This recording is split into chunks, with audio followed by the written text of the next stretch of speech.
करने के साथ साथ जो बात आज मोहतरमा शहरी रहमान साहिबा ने की वो भी बड़े दुख के साथ शेयर करता हूँ और मैं मन्नो तायद करता हूँ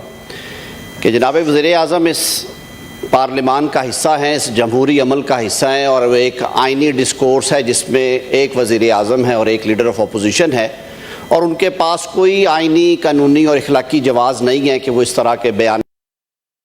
मीडिया के सामने बैठ के और वो अपनी पसंद और नापसंद थोपने की कोशिश करे कि मुझे ये अपोजिशन कबूल है और ये अपोजिशन कबूल नहीं, ये लीडर कबूल है, ये लीडर कबूल नहीं है। वो चीफ़ एग्जेक्टिव हैं, वो जैसे भी आए,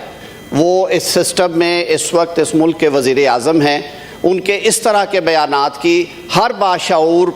पार्लिमान के रुकन को और हर बाशऊर पाकिस्तानी को मज़म्मत करना चाहिए और हम मज़म्मत करते हैं उसकी। जनाब चेयरमैन, हम शुक्रगुज़ार भी हैं कि आज इस अहम मौजू के ऊपर इजहार ख़याल के लिए हाउस ओपन किया गया और इस करारदाद को ऐवान के सामने पेश किया गया कि हम इस पर बात करें। आज खुशकिस्मती से दूसरी दफ़ा हमें वज़ीर दाखिला साहब की मौजूदगी भी यहाँ पे दस्तयाब हुई है, दो के इसमें बहुत सारे मैं समझता हूँ कि कई ऐसे हमारे सेशंस गुज़रे जिसमें हमने वज़ीर दाखिला को मिस किया कि काश वो यहाँ पे होते और हमारी वो बात सुनते। जनाब चेयरमैन, साहब कहते हैं अगली दफ़ा मैं सेनेटर बनूंगा और आप लोग साथ बैठो। जो लॉ एंड ऑर्डर है, मैं समझता हूँ कि किसी भी माशरे में पुरअमन और पुरसकून ज़िंदगी गुजारने के लिए जो सबसे पहली चीज़ मैं समझता हूँ एक ऑर्गेनाइज्ड रियासत के अंदर, एक सोसाइटी के अंदर, वो अमन आमा है। और ये एक ऐसी बड़ी ज़िम्मेदारी है जिससे मेरे ख़्याल में कि हुकूमत की जो परफॉर्मेंस है उसको आप गेज करते हैं। वो हुकूमतें जो कि माशरे में अमन लाती हैं और अमन बरकरार रखने के लिए कोशिश करती हैं, वो सही मानों में जो उन पे डेमोक्रेटिक ड्यूटीज़ हैं उनको डिस्चार्ज कर रही होती हैं। जनाब चेयरमैन, पाकिस्तान ने इस नासूर से मुख्तलिफ़ दहाइयों में मुकाबला किया और ये कहानी आज की नहीं है, इसके पीछे एक लंबी हिस्ट्री है। जनाब रज़ा रब्बानी साहब उस पर बात कर गए। मैं उस बात को आगे चलाते हुए ये अर्ज़ करूँगा कि अभी माजी करीब में जमहूरी हुकूमत ने तमाम सियासी जमातों को जो कि उस वक्त पार्लिमान में मौजूद थी, पेशावर के साने के बाद, APS के साने के बाद, उस वक्त के वज़ीर आज़म मियाँ नवाज़ शरीफ ने तमाम जमहूरी क़ुव्वतों को यकजा करके उनको बिठा के हमने एक नेशनल एक्शन प्लान बनाया और उसके तहत अफवाज पाकिस्तान ने और पाकिस्तान के दीगर जो लॉ इन्फोर्सिंग एजेंसीज़ और इदारे हैं उन्होंने अपने जानों की कुर्बानी दे के, अपना खून बहा के, अपने शब रोज़ एक करके इस मुल्क को दहशत गर्दी के उस जहन्नुम से निकाला जो कि किसी तरह से भी मख्फी नहीं है। अनफॉर्चुनेटली रीज़न्स इकनॉमिक भी हो सकती हैं, रीज़न ख़ित्ते में होने वाली तब्दीलियाँ भी हो सकती हैं, रीज़न्स मेरे ख़्याल में कई दफ़ा सियासी भी होती हैं। ये नासूर एक दफ़ा से फिर सर उठा रहा है और मुझे पाकिस्तानी शहरी होते हुए इर्द गिर्द के माहौल को देख के, शाम को टेलीविज़न प्रोग्राम देख के, दिन को वज़रा और वज़ीर आज़म के प्रेसर्स देख के दुख और अफसोस ये होता है कि तमाम तर तवानाइयाँ और तमाम तर जो ताकत है हुकूमत वक्त की, वो डायसेंट को दबाने के लिए, तनकीद करने वाली आवाज़ों को खामोश करने के लिए, अपने सियासी मुखालफीन को दीवारों में चुनने पर लग रही है, ना कि 22 करोड़ पाकिस्तानियों के जानो माल के तहफ़्फ़ुज़ के लिए जो कि उनकी आइनी और कानूनी ज़िम्मेदारी है। जनाब चेयरमैन, आज भी अगर हमने वे फॉरवर्ड देखना है तो इससे न बर्दाश्त होने के लिए जब तक पॉलिटिकल कंसेंसस नहीं होगा, जैसे मेरे से पहले मुकर्ररीन ने कहा, सेनेटर रज़ा रब्बानी साहब ने, और बहुत खूबसूरत बातें की मेरे भाई सेनेटर अनवार काकड़ ने, और उन्होंने जुर्रत और बहादरी से ये गुफ्तगू की। हमें भी ये मसलतें छोड़ के कि अब ये वाले लोग दहशतगर्द होंगे आज के बाद और ये वाले लोग दहशतगर्द नहीं होंगे क्योंकि ये हमारे साथ आ गए हैं, हमें ये पॉलिसी तर्क करना होगी। माजी करीब में हमने देखा कि एक तंजीम ने पूरे पाकिस्तान को स्टैंड स्टिल कर दिया, सड़कें बंद कर दी गई, शहरी ज़िंदगी मफलूज कर दी गई, लोग एम्बुलेंसेस में फौत हुए, बच्चे बिलखते रहे, लोगों को तालीमी इदारों तक और हस्पतालों तक इजाज़त नहीं दी गई,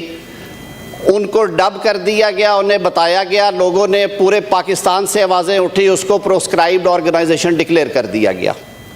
कह दिया गया कि ये आज से 4th शेड्यूल में है। फिर एक शाम को खबर आई कि कुछ मुज़ाकरात हुए हैं, कुछ रीज़न्स हैं, कुछ वजूहात हैं जो कि सियासी भी हैं, समाजी भी हैं,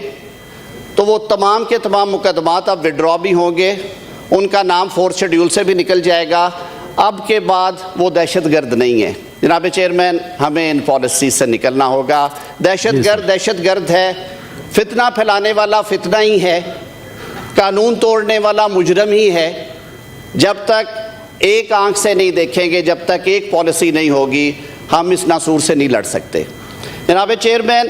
दहशतगर्दी से लड़ने के लिए एक बहुत बड़ा टूल जो है वो आपका निज़ाम इंसाफ है, आपका लीगल सिस्टम है। मैं बड़ी तकलीफ़ के साथ ये बात इस हाउस से पहले भी कर चुका हूँ, आज फिर वो दोहराऊँगा कि अनफॉर्चुनेटली पार्लिमान की तमाम तर तवज्जो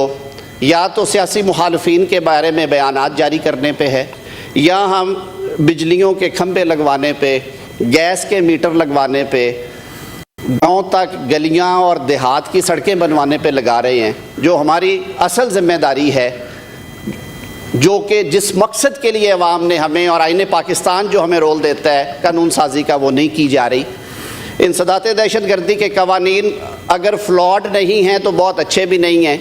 सर। पिछले बरस सुप्रीम कोर्ट ऑफ पाकिस्तान ने, 1 मिनट और लूँगा सर, एक 7 रुकनी बेंच बैठा, उन्होंने 6 महीने ये मुकदमात सुने पाकिस्तान भर से और तशरीह कर दी दहशतगर्दी के कानून की। अदालत उज़्मा ने कह दिया कि दहशतगर्दी के कवानीन का इतलाक़ सिर्फ़ और सिर्फ प्रोस्क्राइब्ड ऑर्गेनाइजेशंस, मुल्क की सतह पे हमला करने वाली तंजीमों पे और दहशतगर्दी में मुलव्वस ऑर्गेनाइज्ड क्राइम्स पे होगा। इसके बावजूद आज उस बात को साल से ज़ायद हो चला है, ना हुकूमत ने खूब बदली है, ना अवाम ने बदली है। हर शहरी की ये ख्वाहिश है, हर साहिब इक़्तिदार आदमी की ये ख्वाहिश है कि वो अपने मुखालिफ को 780 यानी कि दहशतगर्दी के कवानीन में उनको जेल भी करवाए और उनकी प्रोसिक्यूशन भी करे। नतीजा क्या है? जिस मकसद के लिए वो सेटअप खड़ा किया गया, वो इन्वेस्टिगेटिंग एजेंसीज बनाई गई, वो अदालतें कायम की गई, वो मकसद पीछे रह गया। अदालतों ने डिलीवर नहीं किया। कभी हमने फौजी अदालतें बना दी, भाई उनको तो दुरुस्त करे। जब अदालत ने कह दिया, 7 रुकनी बेंच ने कह दिया कि ये हर केस पे, run of the mill case पे नहीं आएगा, हम आज तक ये बात तय नहीं कर सके कि हुकूमत कहाँ पे दहशतगर्दी के पर्चे करवाएगी, कहाँ पे नहीं करवाएगी।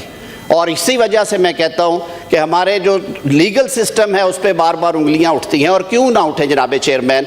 अगर मोहतरमा बेनज़ीर भुट्टो शहीद के केस में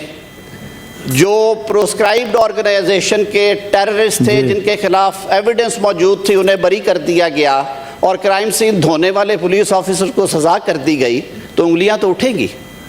उंगलियाँ इसलिए उठेंगी कि ना जजेस के पास कोई, हुकूमत के पास वो वसाइल हैं कि वो जजेस को प्रोटेक्शन दे, ना प्रोसिक्यूटर्स के प्रोटेक्शन का कोई निज़ाम है, ना विटनेसेस के प्रोटेक्शन कोई निज़ाम है। तो मैं आज की इस बात को समेटते हुए इस ऐवान की तवज्जो एक बार फिर इस अमर की तरफ भी दिलाऊंगा कि इंसदाद दहशतगर्दी के कवानीन पे अमल किया जाए उनकी सही रूह के मुताबिक, और उसके लिए हुकूमत वसाइल मुख्तस करे। जजेस की, प्रोसिक्यूटर्स की, लॉयर्स की, विटनेसेस की प्रोटेक्शंस के लिए कवानीन हैं, उन पे अमल नहीं होता क्योंकि वसाइल नहीं है। जब तक ये मामला नहीं होगा, जो हमारी जिम्मेदारी है इस पार्लियामेंट, मैं समझता हूँ हम उसमें फेल होते रहेंगे। बहुत शुक्रिया जनाब बिजंजो साहब।